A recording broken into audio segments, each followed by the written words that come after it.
Well, Sweden has some programmatic views, or at least some Swedish politicians do. Today, I'm going to be talking about how our Swedish government is trying to institute a rather questionable policy that will begin next year. On October the 11th, a politician from the Liberal Centre-Right Party, Mats Persson, had come out with a suggestion from the Swedish government that proposed documenting the values of immigrants coming into or are in the country. Now, why, you may ask? Well, because they wanted to, and I quote, want clarity. Yes, clarity on the views and values of the immigrants that are coming into our country. According to the Liberal Party's Minister of Integration, Mats Persson, the documentation is supposed to expose the values that do not align with the liberal democratic values of Sweden. He then gave examples of those values like women's rights and gay people's rights, which are rights that must be absolutely protected in a democracy. He then said that there are strong, sinister Islamic forces in the country that want to limit human rights, which is absolutely true. Because for those who are, living on a rock or something, there has been a lot of backlash to women's rights and the rights of not just gay people, but LGBTQ plus people as a whole. So strengthening those rights, the rights of those people, and protecting democracy is important. Now you might be thinking, well, gee wilkers, what is the problem then? When does the questionable policy come into play? Well, before I get to that, I just want to point out how only Islamic forces seem to be exclusively singled out like it is the only threat to our democracy, when in reality there are multiple forces that are trying to remove human rights in this country, and some of them are currently in power. In response to the threats of Islamic forces, the Swedish government has set aside about 2 million Swedish crowns, or about $200,000 for this plan. When asked about how the documentation is going to be handled, the person just said, let the authorities handle it. Like, that's casually, very casually. Because apparently when making this policy, the government forgot to take into account about how it's going to be implemented.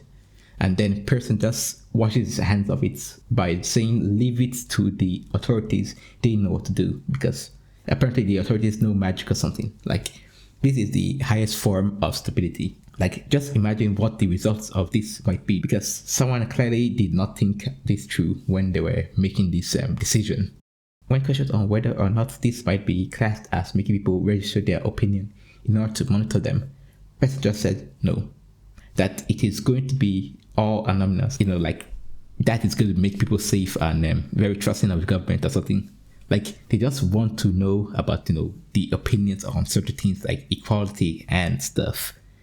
Just to be very clear, this is only going to affect immigrants. So if you are, say, not an immigrant, then you are safe. Because apparently only immigrants can hold bigoted views and be anti-human rights. Like purposely singling out immigrants as exclusively a problem has been clearly known to work. And that all your non-immigrant citizens are all rosy and innocent and completely known to be free of bigotry. Wait, what? What's that you say? That's not true? Who would have imagined? Who would have thought even? Well, according to the Swedish Democrats, SD for short, LGBTQ plus people are apparently groomers and pedophiles, and they want to have relations with children, specifically your children. Mind you, this is a party that is currently working with the Swedish government on policy issues such as this, and is our second largest party, whose leader just got exposed for having ties to organized crime. And also, we in Sweden apparently have a Nazi infestation. Like, what? When did this happen? And how has nobody said anything about this? I feel like I'm just living in an alternate reality where people just ignore Nazis and then just carry on with their day. Like, whilst pretending that they are completely harmless. Like, do we even need to be reminded what happened when we did that last time? Now, I could be talking about Sweden's long history of Nazi influence, but I will have to say that for another day. Getting back to Persson. When asked about why this is exclusively targeting immigrants, why ignoring the far right, he really said something about how we need to do something about them.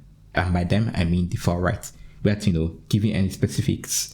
And then just went on to say that, just so you know, I disavowed both the Nazis and SD, which is cool and all, but where are the actual solutions to the very clear and very obvious problem that are the far right? Also, Ukrainian immigrants are for some reason just excluded from the documentation despite, being from a highly religious and anti-LGBTQ plus country, which also has a Nazi problem for some reason. Like, for God's sakes, just get rid of them already. And by them, I mean the Nazis. Now, this policy has been met with harsh critique from Therese Svanström, the chairman of TICO, an organization that is the National Trade Union Center in Sweden, that is made up of about 37% of all active trade union members in Sweden. Some Ström said that the policy is going to send the wrong signals and turn the entire thing into a us versus them mentality, which would further polarize this country. She also questioned why the government is currently wasting so much time on wanting to know about the values of immigrants instead of putting more effort into getting people without jobs into the workforce.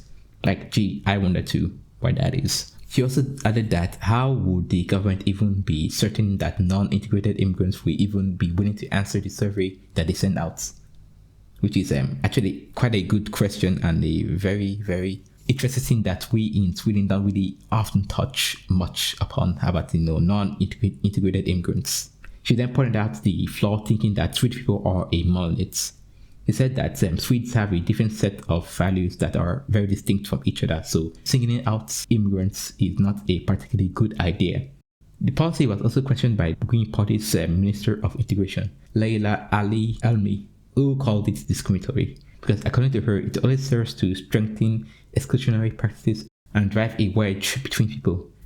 She also said that by focusing on Islamic forces exclusively and questioning whether or not pride parades will be allowed in certain parts of Sweden with a heavy immigrant population, is person trying to paint Muslims as exclusively the problem when it comes to intolerance and nobody else, which is a message that I get behind, despite her past questionable beliefs. Because thinking that only Muslims are the problem when it comes to intolerance and bigotry is unhelpful and is currently what is wrong with so many people who say that they are against bigotry. I think that the use of the safety of queer people as an excuse to monitor immigrants is very nasty, bad, and wrong. Because believe it or not, some immigrants are queer. And saying that immigrants are exclusively the problem is also saying that queer immigrants are the problem. This is, an extremely reductionist and reactionary way of thinking. And it does not even get to the root of the problem when it comes to queer oppression in this country. Because, spoiler alerts, the call is coming from inside the house. When I said that some people in Sweden seem to think that only Muslims are the problem when it comes to, the pushback against LGBTQ plus rights. Because apparently Muslims are, dirty, evil, and hate everyone who isn't them.